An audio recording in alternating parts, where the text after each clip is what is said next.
crack on with my fries. We're not going to deep fry them, we're going to bake them in the oven and add some little bits and bobs at the end. It's going to be good. So we're going to peel our spuds.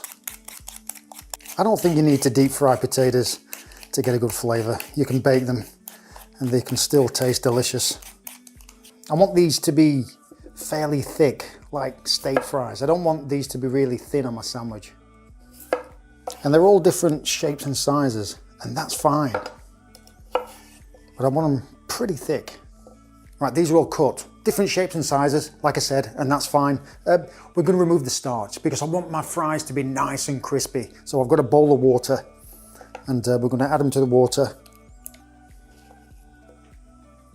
So add them in. Right, let the potatoes sit in the water for a good 30 minutes to an hour, just to remove the starch, and these will get really beautiful and crispy and delicious. Ready, taking all the water out. I've got some kitchen towel, so we're going to pat dry these. We really want to get these nice and dry. Give them a good old pat. Really get these potatoes dry. Really pat it down. So add your potatoes to the bowl and make sure your bowl is dry as well. Add your olive oil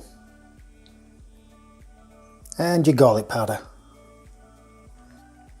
Add a touch of salt and then just give them a mix. Give them a little shake. My Lord, that smells good. Beautiful. Right now, I've got a roasting pan and add nice. Scatter them about. These are ready for the oven, so 475 until golden brown and crispy. I can smell that garlic. When the fries are cooked, add a good helping of Parmesan cheese and season.